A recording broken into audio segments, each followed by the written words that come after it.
Halo, saya Ibam. Selamat datang di musim ketiga Siniar Salihara. Ngomong-ngomong soal Rukiah yang menuai di ladang tandus. Jadi seolah-olah keduanya itu tempelan-tempelan aja gitu.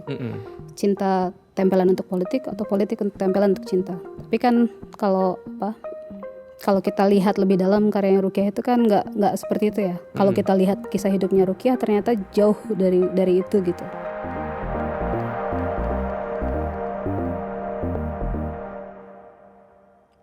Siniar kali ini mengangkat topik perempuan penulis. Kami memilih 4 sosok penulis yang secara ketokohan dan kekaryaan penting untuk dibicarakan dan menjadi tonggak dalam sejarah sastra Indonesia. Keempat penulis tersebut ialah Suarsi Joyo Puspito, Saadah Alim, Siti Rukiah, dan Tuti Herati. Pada episode kali ini kita akan ngomong-ngomong soal tokoh dan karya Siti Rukiah.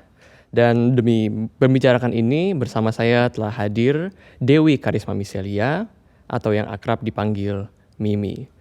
Mimi merupakan seorang penulis yang terlibat di ruang perempuan dan tulisan. Hai Mimi. Hai Bang. Apa kabarnya hari ini? Baik. Baik ya. Terima kasih loh sudah meluangkan waktu untuk bincang-bincang soal Rukiah. Sama-sama. Oke, jadi Mimi bersama teman-teman di ruang perempuan dan tulisan akhirnya membahas Siti Rukiah ya sebagai salah satu dari 10 perempuan yang dibahas di buku yang terlupakan dan dilupakan ya. Oke, Mimi, jadi Siti Rukiah ini kan merupakan seorang perempuan penulis Indonesia yang sudah menulis, sudah berkiprah dari semenjak zaman kemerdekaan, kemudian kurang lebih hingga 1965 gitu ya. Ia banyak menulis novel, kemudian cerita pendek, tapi juga puisi. Selain sebagai penulis, ia juga banyak sekali perannya jadi seorang guru, dia seorang redaktur, dan dia juga merupakan seorang aktivis politik. Ya, jadi Rukiah terlibat di Lembaga Kebudayaan Rakyat atau yang biasa kita kenal Lekra, dan bahkan dia menjadi salah satu pemimpin di organisasi tersebut gitu. Namun ketika akhirnya gerakan 30 September 1965 meletus, Rukiah menjadi salah satu seorang yang ditangkap gitu. Dan mungkin konsekuensi lainnya adalah ya karya-karyanya pada waktu itu resmi dilarang gitu. Dan mungkin itu menjadi alasan terbesar kenapa kita akhirnya nggak tahu siapa itu Siti Rukiah gitu. Jadi menurut Mimi sebenarnya siapa sih sosok Siti Rukiah ini dan kenapa kita perlu membicarakannya pada hari ini? Oke. Terima kasih Bang untuk pengantarnya. Jadi penjelasannya membuat saya mengingat pengalaman ke belakang ya. Pengalaman pertama saya terlibat dengan berbagai hal soal S. Rukiah Kertapati ini ketika Ultimus menerbitkan kembali beberapa karya S. Rukiah. Oh iya. Tahun 2017-2018. Saat itu mereka mengadakan diskusi di Komnas Perempuan untuk mendiskusikan kumpulan cerpen dan puisinya, Tandus, dan novelnya Kejatuhan dan Hati. Sebelumnya tentu kita tahu Kejatuhan dan Hati sudah diterjemahkan juga oleh John Magdalene gitu di Lontar.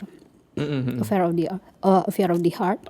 Dan saat itu Bill Van gitu dari Ultimus dan juga Yari Wirawan yang menggagas terbitnya kembali buku ini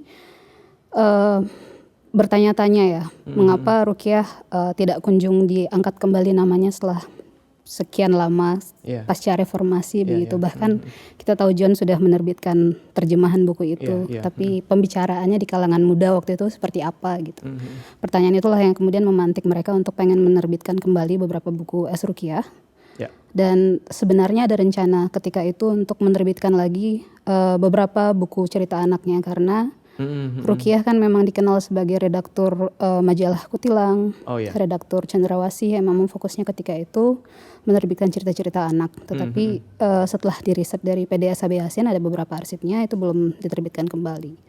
Dari sana kemudian Dewi Noviami saat itu menggagas ruang perempuan dan tulisan, lalu terpikir apa yang bisa kita lakukan ya dengan saat itu ada hibah Cipta Media Ekspresi. Cipta Media Ekspresi berfokus bagaimana memberdayakan segala isu soal perempuan gitu. Dewi Noviami dari latar belakang sastra dan budaya, dia ingin tahu karena dia waktu itu hadir di acara diskusi Ultimus ini. Dia ingin tahu apa yang bisa kita lakukan untuk memperkenalkan nih nama-nama perempuan penulis gitu. Jadi yuk kita cobalah ya membuat ruang di mana kita mengajak penulis muda untuk mendiskusikan kembali penulis-penulis yang sudah lawas gitu, lampau. Dari sana kemudian kami merumuskan 30 nama penulis perempuan. Tentu saja banyak dapat namanya itu dari antologinya Lontar, antologi cerpen, antologi puisi gitu, Selasih, Hamidah, dan lain sebagainya. Tapi yang kami ingin jadikan logo untuk Ruang Perempuan dan Tulisan waktu itu adalah S. Rukiah Kartapati, karena gagasan Ruang Perempuan dan Tulisan itu sendiri bermula dari S. Rukiah. Waktu itu Mbak Novi hadir di acara diskusi itu. Terus dari sana kemudian mengundang 10 penulis. Kami membebaskan saja 10 penulis muda itu untuk memilih siapa aja yang mau kalian pilih dari 30 nama ini. Jadi terserah, kalaupun Rukiah akhirnya tidak ada yang memilih, tidak apa-apa gitu. Tapi ada yang memilih waktu itu. Yang memilih S. Rukiah Kartapati, Giovanni Austriningrum.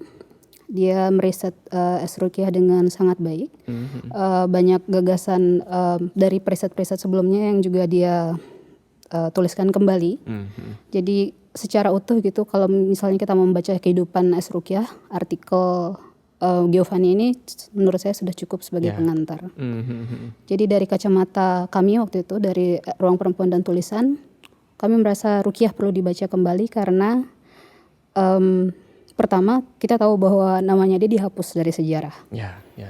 Bukan, kami kan membuat judul yang terlupakan dan dilupakan. Dia bukan termasuk yang terlupakan. Dia bukan yang termasuk yang terlupakan gitu, bukan yang tidak sengaja terlupakan, tapi dia yang dilupakan karena dia sengaja dilupakan karena dihapus oleh rezim gitu. Jadi kenapa dia dihapus oleh rezim? Jadi dalam pertemuan kami 10 pertemuan waktu itu kami membahas tentang itu, kesejarahannya, sejarah 65, 66 dan lain sebagainya. Terus yang pertama itu soal bagaimana dia dihapus karena keterkaitan rezim Soeharto. Terus yang kedua bagaimana dia penting gagasan-gagasannya dalam tulisan-tulisannya mengenai revolusi nasional ya. Jadi ketika kita bicarakan perang revolusi, bagaimana perang kemerdekaan, bagaimana terutama periode yang diangkat Rukiah fokusnya kan antara periode 45-49 gitu. Ketika kita udah merdeka, tapi kita masih nih tercengkeram oleh Belanda gitu. Kolonial nggak mau melepaskan kita dari genggamannya gitu. Jadi ada agresi militer, ada perjanjian Renville dan lain sebagainya, ada perpindahan kekuasaan gitu. Nah, dari sana, dari formulasi mikir-mikir soal itu, kami kemudian mikir, jadi Rukiah ini penting karena dua hal ya. Pertama, dia dihilangkan oleh rezim, yang kedua karena memang kita perlu tahu nih gagasan nasion, gagasan bangsa seperti apa yang sebenarnya ditawarkan oleh Rukiah. Yang kami tangkap dari tulisannya Gio dengan baik. Gio itu berpikir bahwa Rukiah dalam tulisan-tulisannya itu tampaknya justru dia mengkritik pedas, tajam gitu, gagasan revolusi tentang perang yang harus menghabiskan banyak jiwa manusia berdarah-darah gitu, bahwa itu versi maskulin gitu dari suatu revolusi. Dia ingin menawarkan versi femininnya. Jadi dua hal itu. Kalau dari kami pembacaan di Ruang Perempuan dan Tulisan, kalau dari biografinya sendiri, siapa Rukiah Kartapati, ya kita tahu dia penulis, penulis yang berhaluan kiri.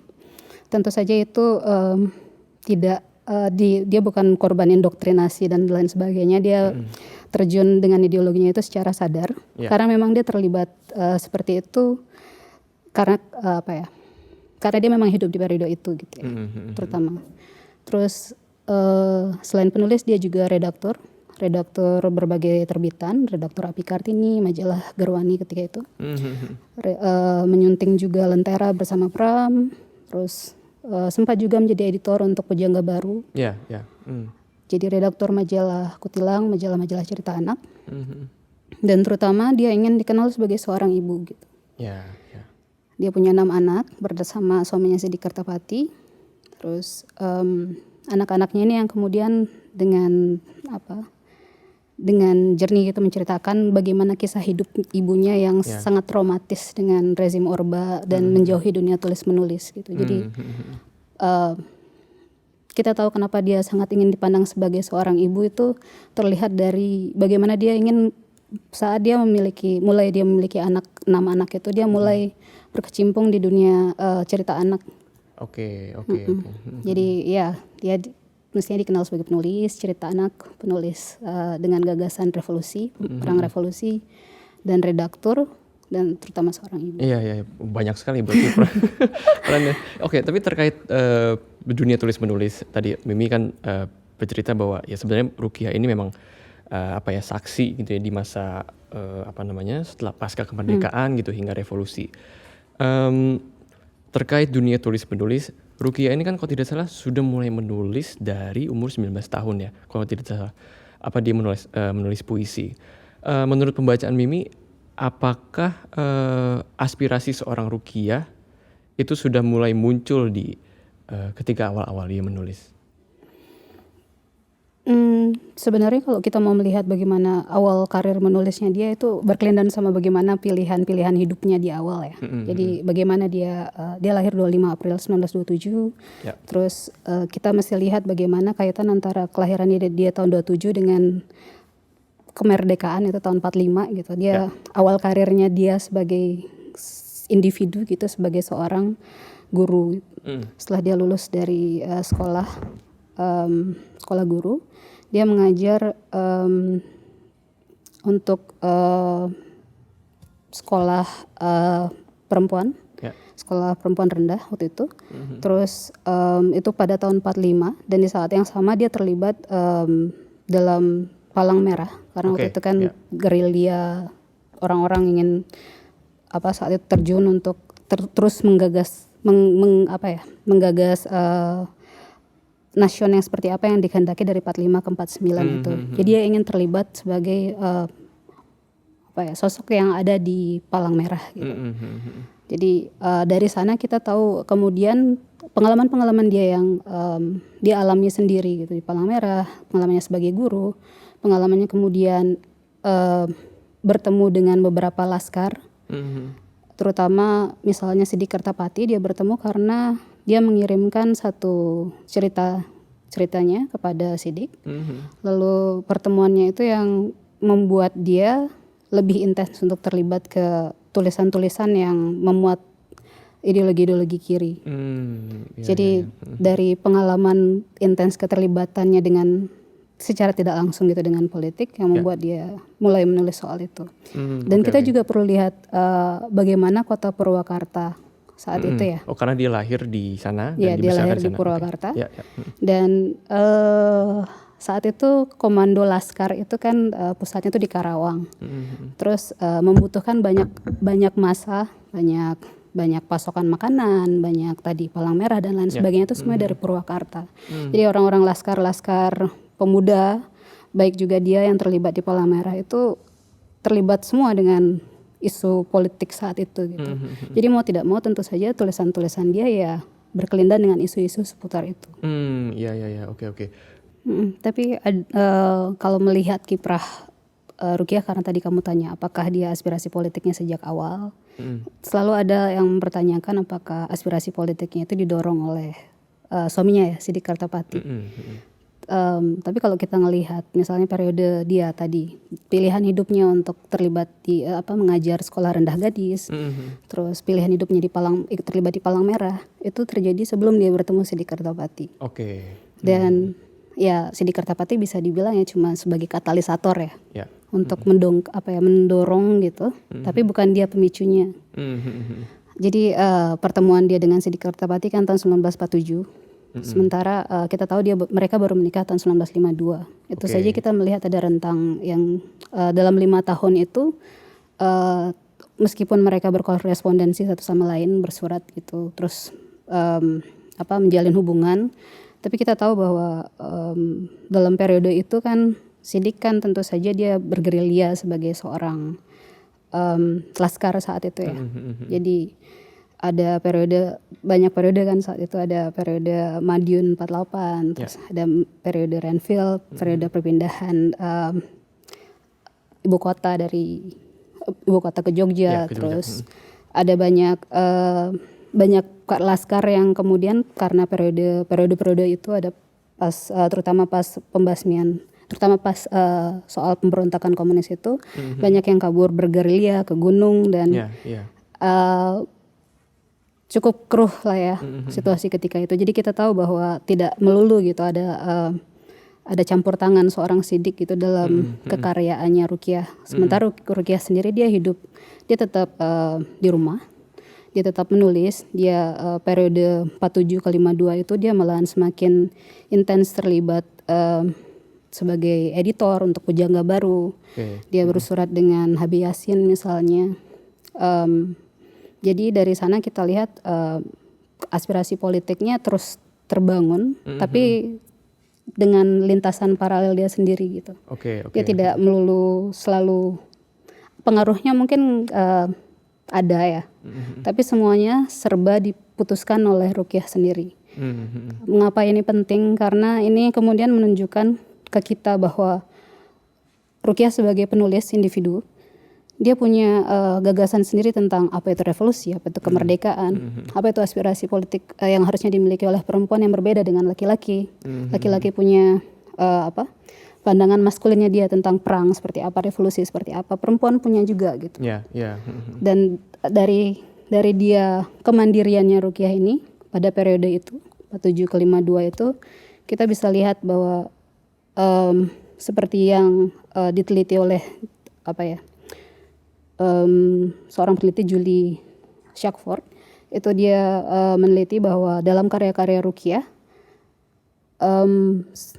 di setiap karya itu selalu ada terbangun pribadi yang berbeda gitu, yang selalu mengikuti dengan zamannya gitu. Ada peristiwa apa direspon dengan apa, peristiwa apa direspon dengan apa. Jadi selalu ada pertumbuhan gitu dari gagasan-gagasan politiknya Ruqyah menyangkut peristiwa saat itu. Berarti memang Ruqyah dari dini sadar gitu bahwa dia ingin menyampaikan aspirasi terutama politik ya, tapi juga gagasan tentang kemerdekaan, gagasan tentang revolusi gitu, dan tentunya dari sudut pandang perempuan begitu.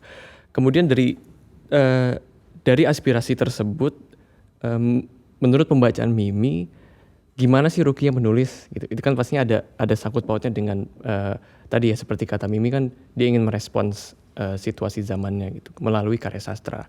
Sehingga gimana Ruqyah itu menulis gitu? Apakah karya-karya Ruqyah itu bisa dibilang mungkin seperti karya yang politis tapi ada nuansa romansanya juga gitu, atau sebaliknya gitu, atau ini suatu imbangan gitu Mimi? Kalau membaca di permukaan gitu ya, hubungan relasi percintaan, terus ada politiknya, kita akan melihat bahwa ini kisah cinta yang dibalut oleh politik. Atau belakangnya politik. Atau sebaliknya, karena ada latar belakang politik, sengaja nih dia adain cinta supaya jadi menarik cerita ini gitu. Jadi seolah-olah keduanya itu tempelan-tempelan aja gitu. Cinta tempelan untuk politik atau politik untuk tempelan untuk cinta. Tapi kan kalau kita lihat lebih dalam karya Ruqyah itu kan nggak seperti itu ya. Kalau kita lihat kisah hidupnya Ruqyah ternyata jauh dari itu gitu.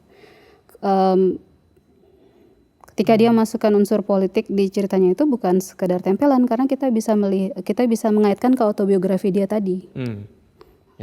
Itu juga yang disampaikan sama beberapa peneliti ya, Yairi Wirawan, Annabel Teh-Gallop, Julia Shackford tadi gitu, bahwa Julia Bradley Shackford, bahwa karyanya Ruqyah ini dia selalu ada perkembangan isu-isu politik dari dirinya Ruqyah pribadi yang dimasukkan ke dalam karyanya. Dan terutama gagasan yang dia ingin angkat adalah bagaimana perempuan itu bisa memerdekakan gagasan atau aspirasi politiknya sendiri. Dia punya pegangan sendiri dan mandiri atas pilihan politiknya. Oke, berarti Ruqyah itu kan menulis kurang lebih tadi ya pasca kemerdekaan, terutama di masa revolusi. Terkait kepenulisan, adakah pengaruh dari gaya menulis sastra angkatan 45 misalnya gitu? Ada sumber yang mengatakan bahwa pengaruh Chairil Anwar itu nampak misalnya pada puisi-puisinya gitu. Itu menurut Mimi gimana? Ya karena dia memang hidup di periode itu, dan gagasan-gagasan para penulis saat itu adalah berusaha untuk menumbangkan cara pandang kolot gitu, periode-periode terdahulunya gitu. Mungkin pujangga baru yang ingin berusaha untuk menemukan sesuatu yang baru dari pujangga lama, semacam itu ya. Kalau dari versi puisi tentu saja Chairil yang melakukan itu. Tentu Ruqyah ya karena dia hidup di periode itu, dan saya rasa dengan pandangannya dia yang seperti ini, yang bebas, memerdekakan diri dari aspirasi politik yang seperti itu, tentu dia secara kebahasaan pun bagaimana dia memilih diksi gitu pasti sama lah ya. Terlihat ya. Pasti mau seperti Chairil juga, karena Chairil juga kan membebaskan dirinya ya dalam pilihan-pilihan diksinya ya, kayak acak gitu kan. Dan ekspresi yang seperti itu kalau dalam puisi mungkin memang ada kemiripan dengan Chairil, tapi mungkin saya tidak terlalu mendalami puisi-puisinya Ruqyah.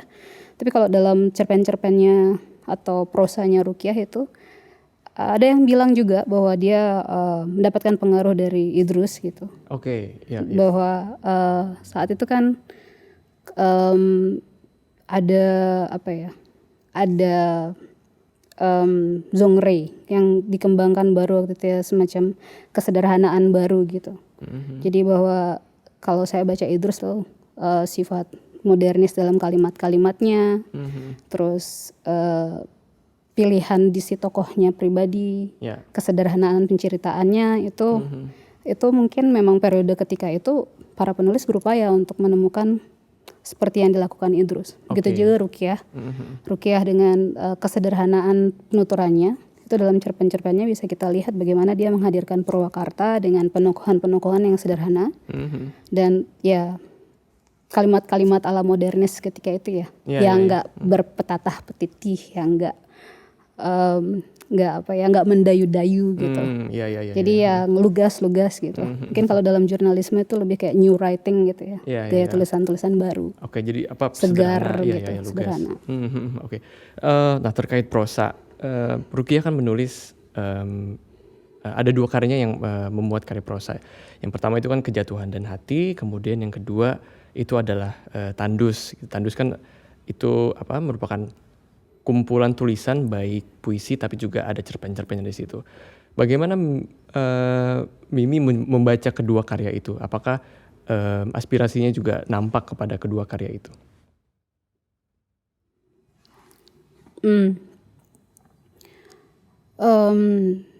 Benang merah dari semua karya Ruqyah ya menurut saya tadi itu, bahwa dia selalu menghadirkan dirinya, apa aspirasi politik yang dia menurut dia sebagai sesuatu yang berupaya untuk menantang si tokoh utama yang menjadi ceritanya. Dan itu yang dipilih menjadi aspirasi politik juga oleh tokoh-tokoh perempuannya dalam cerita itu. Jadi memang banyak tokoh perempuan ya di cerpen-cerpennya ya. Jadi ada tokoh politik laki-laki, ada tokoh laki-laki dan tokoh perempuan, dan biasanya kebanyakan itu tokoh laki-laki itu pengen pergi ke medan perang. Si tokoh perempuan ini berupaya untuk bilang jangan. Tapi si tokoh laki-laki selalu pergi ke medan perang.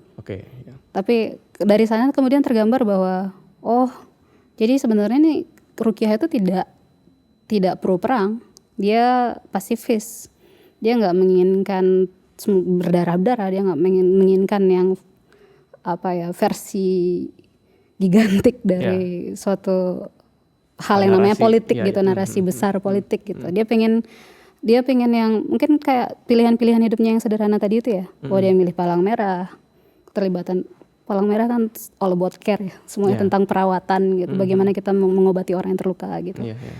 Dan bagaimana dia milih terlibat jadi guru gitu kan. Itu kan guru yang membawa wawasan kebangsaan gitu, wawasan kebangsaan yang seperti apa, kebangsaan yang tidak melibatkan politik-politik yang kemudian membuat orang ratusan ribu, jutaan orang meninggal gitu. Ini kerja-kerja merawat ya. Jadi tampaknya sih dari tokoh-tokoh perempuannya Ruqyah itu kebanyakan ya tokoh yang seperti itu, yang ingin melarang karakter laki-lakinya untuk pergi ke medan perang. Atau misalnya karakter yang ia perempuan terus menjadi korban dari bagaimana orang-orang di sekelilingnya itu meninggal gitu. Misalnya dalam cerpennya Maesah, Itu ceritanya tentang seorang perempuan yang hidup sendiri. Dia memutuskan hidup sederhana banget. Terus kenapa? Karena ya memang dia berusaha untuk menggantungkan dirinya pada apa yang dia mampu capai gitu, subsisten ala Maesah gitu. Karena dia ini Maesah, sosok Maesah ini. Sosok Maesah. Dia dinamakan Maesah lucunya karena Esah anaknya itu meninggal pada peristiwa apa? Peristiwa 26 itu, peristiwa komunis 26 yang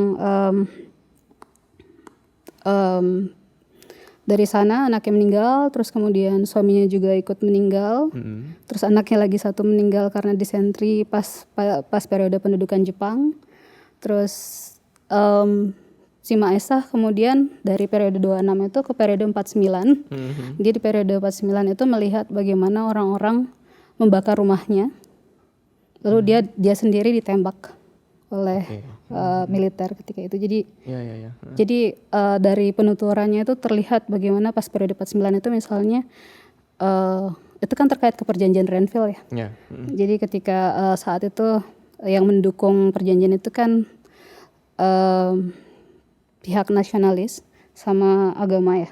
Jadi bagaimana dalam penggambaran ceritanya dia itu juga menggambarkan bahwa yang melakukan kekerasan itu tidak melulu kolonial, tapi juga bisa juga disokong oleh orang-orang dari ras sendiri, gitu. Orang yang sama warna kulitnya dengan kita. Terus ya dari sana kita lihat bagaimana ya tokoh perempuan ini antara dia menolak untuk si laki-laki pergi ke medan perang atau dia sendiri gitu dengan keadaannya yang semua meninggal gara-gara terjadinya perang ini. Terus ada cerita yang menarik lagi, Istri Prajurit. Ini juga cerita yang ada di kumpulan buku Tandus ya. Ini ceritanya tentang Siti gitu, anak tunggal, terus dia punya ayah. Ayahnya ini dulu dipanggil Pak Siti. Terus suatu hari itu pada masa pendudukan Jepang dibilang supaya Pak Siti ini untuk perlu menanam tanaman jarak supaya mendukung Romusha ketika itu. Terus dia melihat bagaimana ayahnya menjadi korban karena enggan melakukan itu. Terus suatu hari dia menikah sama seorang laskar juga, Hashim. Terus menikah dengan laskar itu, dia kemudian melihat suaminya pergi ke medan perang lagi walaupun dia udah melarangnya. Ya tadi itu. Ya motif tadi ya. Motif tadi istri prajurit bahwa ya melarang ke medan perang gitu. Terus ada cerita antara dua gambaran. Itu cerpen tentang seorang penulis, Ati. Terus dia punya kekasih namanya Irwan. Terus Irwan ini ya tadi sangat suka pergi ke medan perang. Sementara Ati ini ya ingin terus mengembangkan talentanya di dunia menulis. Gitu. Dan Ati ini dan Irwan ini kenal tokoh pemuda lain yang namanya Tutang. Terus Ati diminta untuk udah belajar menulis sama Tutang gitu. Tutang ini apa ya? Sosok yang kutu buku, yang pintar, cendekiawan begitu. Iya betul, kutu buku, cendekiawan, pendiam. Ya, tapi kalau bagi Ati sih dia dilihat sebagai sosok yang kosong gitu. Sementara siapa? Irwan siapa? Ya Irwan ini ya, tadi figur yang melulu pengen pergi ke medan perang. Terus dia udah dilarang untuk pergi, tetap pergi. Dan akhirnya ya meninggal di medan perang dan akhirnya Ati menikah dengan Tutang. Jadi motif-motif yang terus berulang tentang larangan ke medan perang, dan ini bahkan kejadian bukan hanya terkait ke hubungan kisah asmara ya. Kalau ini kan kisah asmara antara Ati ke Irwan dan lain sebagainya itu ya. Dalam surat panjang dari gunung itu ada cerita tentang si tokoh perempuan ini terus menerus menerima surat. Dan surat yang dia terima ini kan dari kurir pengantar surat, kurir rahasia. Kurir rahasia ini adalah murid yang dia didik gitu. Muridnya ini pun dilarang untuk pergi medan perang. Jadi si perempuan ini nggak mau melihat si murid ini pergi gitu. Ya seperti itu. Jadi dari kumpulan cerpen itu kita bisa lihat ada motif karakternya, modus. Jadi terus berulang gitu plot-plot ini bahwa si perempuan ingin mencegah, tapi si laki-laki pergi tetap. Ini yang paling spektakuler tentu saja di novelnya ya, Kejatuhan dan Hati. Ya. Karena kan plotnya itu lebih besar ya. Jadi tokoh utama Kejatuhan dan Hati Susi, Ya. dengan ibu yang sangat dominan, ayah yang submisif, mengikuti apa pasif, yang begitu ya. pasif gitu, yang diinginkan ibunya. Dan ya bagaimanapun kemudian anak-anaknya ini, Susi, Dini, dan Lina ini ya. selalu perlu mengikuti apa yang dimaui oleh ibunya gitu. Susi anak tengah, Dini kakaknya itu sebenarnya tipe yang perempuan yang percaya diri gitu ya, tahu apa yang dia mau gitu. Ya. Dan karena dia tahu apa yang dia mau, jadi ketika ibunya selalu menuntut dia untuk menikah, dia jadi drop gitu, rasa selalu mempertanyakan gitu. Dan sementara Lina itu kan yang tercantik dari mereka bertiga gitu, kalau menurut penuturan ceritanya. Dan karena dia yang tercantik, dia diharapkan juga mendapatkan suami yang terkaya gitu. Dan tapi kan masih kecil, jadi yang diharapkan oleh ibunya ya Susi sama Dini ini aja. Ya. Kedua-duanya tipe yang melawan ibunya gitu. Susi dan Dini ini tipe yang melawan ibunya. Tapi kalau Dini ini kan tipe yang melawan ibunya, pengen ya dia pergi ke luar negeri gitu. Sementara Susi ini tipe yang melawan ibunya, tapi dia tetap bertahan. Oke. Bertahan tapi ya menjauh dari rumah tetap. Oh, jadi di apa ya, mewakili kedua sifat apa kakak-kakaknya begitu ya. Mewakili sifat kakak dan adiknya. Oke. Ya kita ngelihat konfliknya bahwa ada ibu yang sangat dominan, terus menginginkan anaknya supaya dapat kehidupan terbaik. Tapi anak-anaknya kan punya pandangan sendiri tentang kehidupan terbaik itu seperti apa. Terutama Susi yang dia udah punya apa ya, pegangan gitu. Dia kemudian keluar dari rumah dan dia kenal sosok lain, sosok yang mungkin menurut dia lebih membebaskan daripada berada di rumah bersama dengan ibunya gitu. Sosok seorang Lukman gitu. Dan tapi sayangnya itu ketika mereka menjalin hubungan ada perbedaan pendapat tentang kehidupan apa ya, kehidupan rumah tangga yang diinginkan. Karena kan Susi tetap ingin rumah tangga yang tradisional gitu ya, dia ingin menikah secara tradisional gitu. Sementara kan Lukman ini kan enggak, aku berada di pergerakan, aku nggak tahu nih apakah aku bisa menghidupimu atau enggak. Dan makanya dia ya antara mau dan tidak mau gitu untuk menikahi Susi. Tapi pada satu titik dia kemudian bilang, oke, saya akan menikahi Susi. Dan sayangnya ya malam itu terjadi sesuatu gitu, mereka bersenggama gitu. Dan tapi setelah Lukman menyatakan janjinya itu, oke, saya akan menikahimu. Besoknya Susi menuntut supaya Lukman menikahinya, tetapi tidak dilakukan oleh Lukman. Lukman malahan tadi itu pergi ke medan perang. Jadi motif-motif itu berulang. Jadi ketika Lukman pergi ke medan perang, jadi ya Susi kebingungan untuk menjawab tuntutan ibunya gitu. Sementara ibunya udah menyiapkan seorang pemuda gitu, Par gitu, untuk dinikahi oleh Susi. Sosok bernama Par ya. Dan ya dia menikah dengan Par, dan saat di pernikahannya itu dia baru menyadari bahwa dia sudah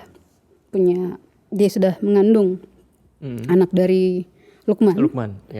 Dan ya apa ya, sudah terlanjur menikah dan tidak bisa dan Lukman entah di mana. Tapi kemudian Lukman kembali, tapi ya Susi akhirnya bisa untuk menolak Lukman gitu, tidak bisa dengannya.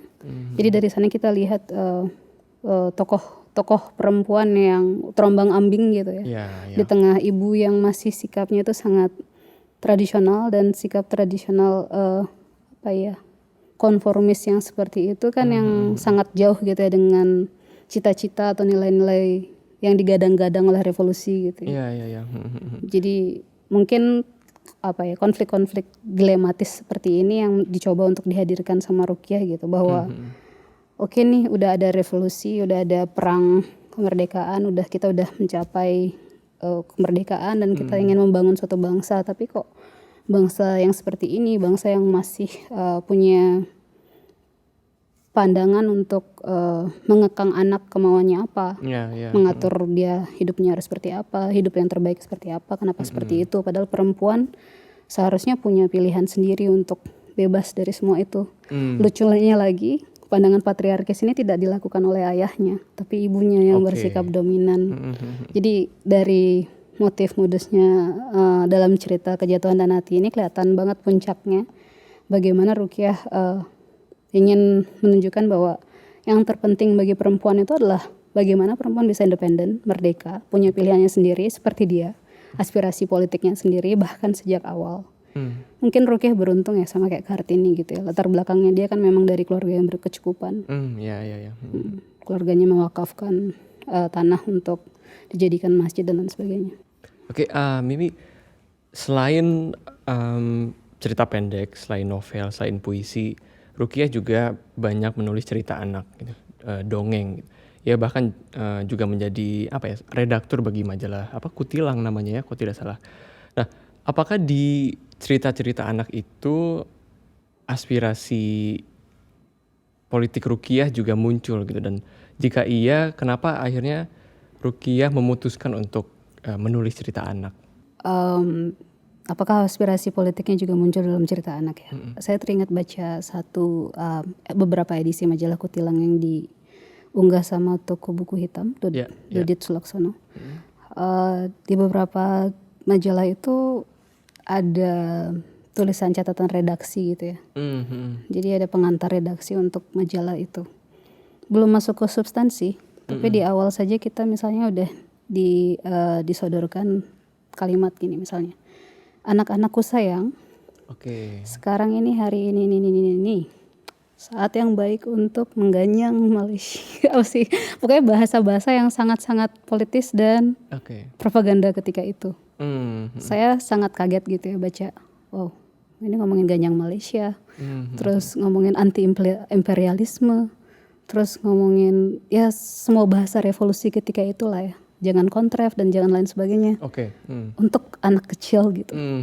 Saya bayangin kalau saya hidup gitu periode itu umur 10 tahun, terus baca istilah-istilah itu, udah terpolitisasi, udah melek politik sejak awal. Dari baca majalah aja.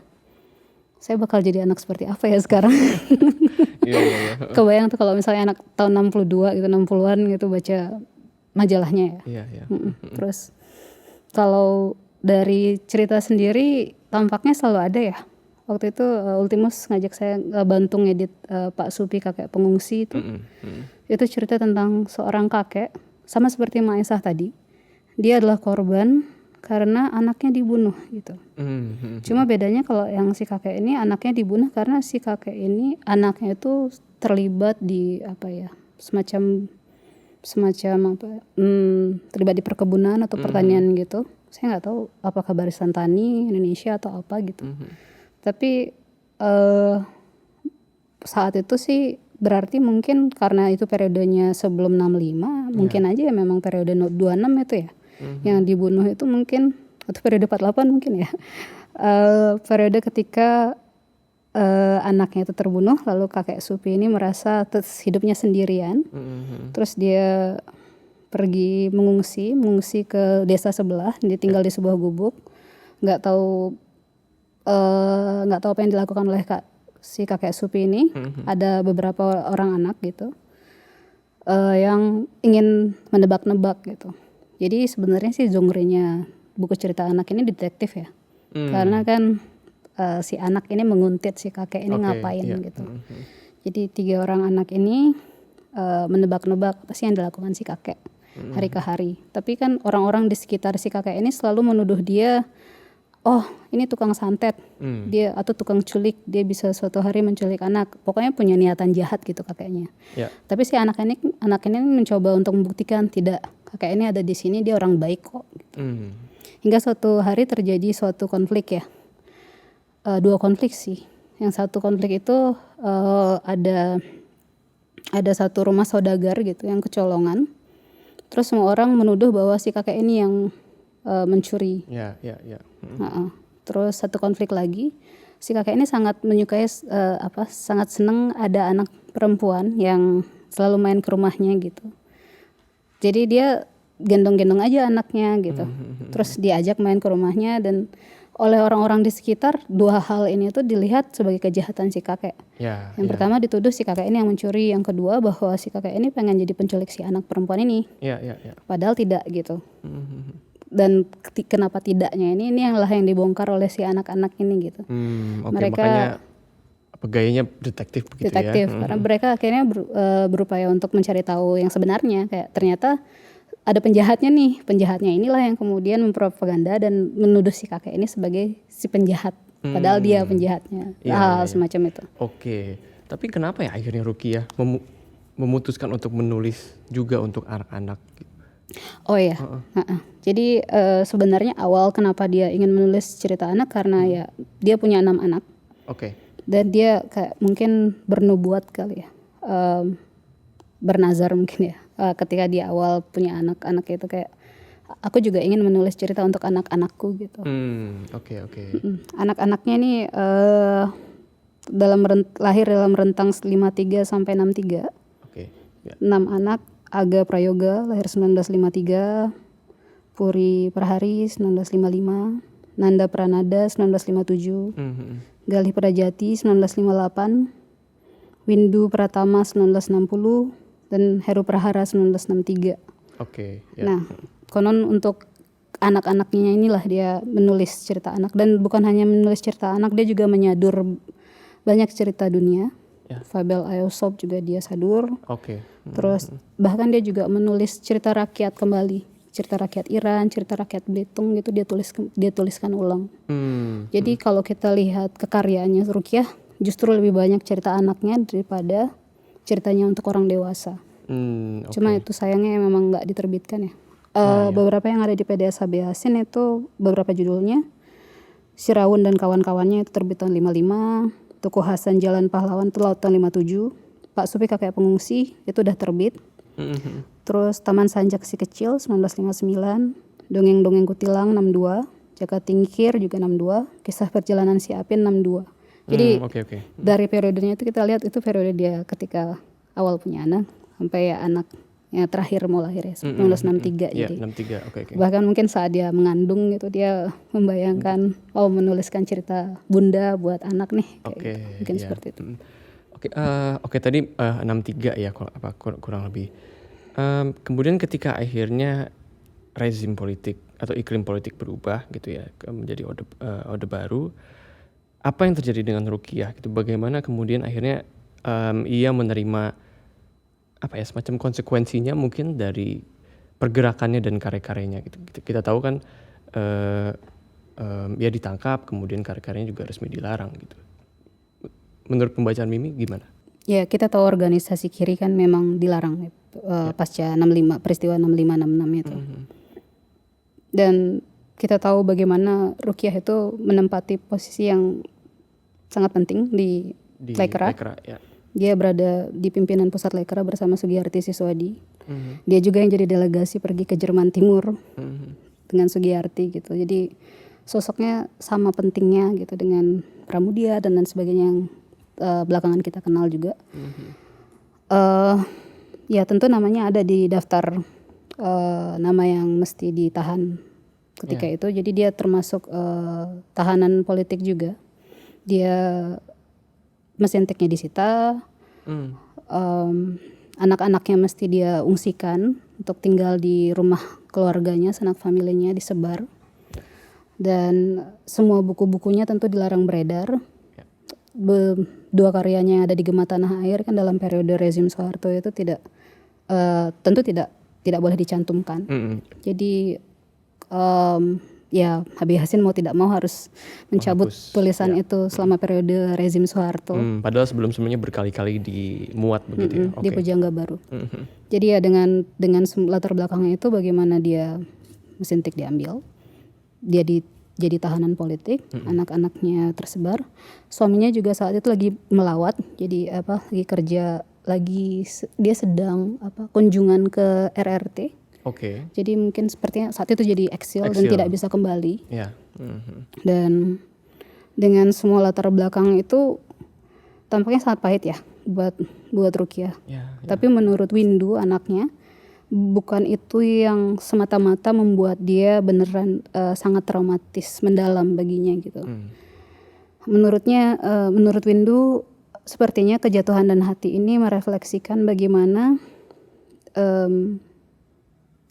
ibunya kemudian mengambil pilihan untuk berjarak dengan politik ini. Karena kalau dari Kejatuhan dan Hati kan kita lihat tokoh-tokohnya itu dominan dipengaruhi ibunya, anak-anaknya ya. Dan si ibunya ini pengen anak-anaknya itu mendapatkan pasangan yang sukses tadi itu ya. Sementara tadi dalam kehidupan pribadinya Rukiah kan saudari-saudarinya itu menikahi sosok-sosok yang hebat ya, pejabat departemen agama gitu, terus angkatan laut gitu. Jadi figur-figur yang menurut Rukiah, wah kok saya menikahi pemberontak komunis gitu. Jadi menurut pernyataannya anaknya Rukiah, Windu, ya mungkin saja yang sangat mendalam menyakiti hatinya adalah karena Rukiah beranggapan bahwa ya kenapa saya memilih jalan hidup ini gitu, kenapa mungkin karena terus berefleksi soal itu ya, tentang, dan mungkin ya memang tadi sudah sangat mendalam kaitannya dengan Kejatuhan dan Hati yang terbit jauh sebelumnya, dengan bagaimana dia melihat, oh saya merepotkan keluarga nih dengan demikian, anak-anak saya perlu saya titipkan di sanak famili saya gitu, sementara yang lain pada sukses, mungkin seperti itu. Tapi memang ada satu faktor lagi ya kayaknya ya, kan kita tahu bagaimana pembungkaman itu berlangsung, ketertiban dan orde, keteraturan, semuanya itu berlangsung di rezim Soeharto itu, yang monitoring, pengawasan dalam lingkup keluarga sekalipun gitu. Jadi ada pengakuan dari keluarga bahwa ya selalu perlu melapor, selalu perlu ada orang yang melihat apa yang dilakukan oleh mereka gitu dalam keluarga. Mungkin ada ketakutan-ketakutan itu juga. Jadi yang membuat dia, ya sudah, saya menaruh pena saya gitu, saya nggak menulis lagi. Dan kita tahu kemudian ya Rukiah menghabiskan hidupnya dengan kegiatan menyulam, bikin kue. Bahkan anak pertamanya sekolah gitu, masuk asrama sekolah pertama itu dia bikin kue semalaman gitu. Dan dari sana uang bikin kue itulah yang kemudian dia pakai untuk mengirimkan anaknya di asrama sekolah gitu. Jadi fokus merawat ya anak-anaknya. Fokus merawat anak-anaknya. Kembali ke dirinya yang merawat tadi. Ya. Mimi, tadi kita sudah mendengar banyak baik dari babak-babak kehidupan Rukiah, tapi juga secara kekaryaan dari Rukiah. Menurut Mimi, apa yang kita bisa pelajari dari Rukiah gitu, andai kita mau menulis dan menyuarakan aspirasi kita, aspirasi politik kita gitu. Terutama karena Mimi juga merupakan seorang penulis. Yang bisa dipelajari ya. Pertama mungkin tulus dan jujur gitu ya, nggak usah takut apa yang mau ditulis gitu. Jadi aku belajar dari Rukiah, sepertinya dia bukan, walaupun dia berada di tengah orang-orang yang berpikir bahwa kita harus bertindak secara kolektif, kita harus bergerak bersama masif untuk revolusi, untuk suatu bangsa gitu. Tapi kita juga mesti punya alternatif pandangan sendiri gitu. Kita juga mesti berani untuk mengkritik gitu. Apa yang dipandang oleh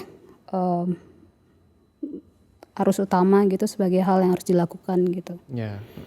Dari sekian banyak karya Rukiah, gitu, karya mana yang Mimi rekomendasikan untuk dibaca oleh kita semua? Gitu. Yang tentunya karya yang asyik untuk dibaca. 3 buku tadi ya, seperti yang karena memang udah terbit kan ya. Ya. Apa berarti Tandus? Tandus Kejatuhan dan Hati, versi Indonesia dan bahasa Inggris. Oke, dan kemudian Pak Supi Kakek Pengungsi. Oke, Pak Supi dan Kakek Pengungsi. Oke. Baik Mimi, kalau begitu terima kasih banyak atas percakapannya. Saya tentunya senang bisa berbincang dengan Mimi soal Rukiah ini, dan ya pastinya teman-teman di sini juga belajar banyak soal Siti Rukiah. Ya, terima kasih Bam. Ya, terima kasih juga. Dari perbincangan tadi kita mendengar bahwa Rukiah merupakan sosok yang konsisten menyuarakan aspirasi politiknya. Tapi di satu sisi ia juga tidak melupakan perannya sebagai ibu. Dan tadi kita juga melihat adanya peluang bagi teman-teman untuk menggali lebih dalam soal cerita-cerita anaknya. Bagaimana teman-teman? Apakah tertarik? Terima kasih juga kepada Urban Loft yang telah mendukung percakapan ini dengan set furniturnya pada musim kali ini. Bagi teman-teman yang sedang mendengarkan percakapan ini di Spotify, Noise, atau Apple Music, teman-teman juga bisa menonton percakapan ini langsung di akun YouTube Komunitas Salihara. Ikuti pula akun media sosial kami untuk memantau program-program kami yang lainnya. Sampai jumpa di episode selanjutnya.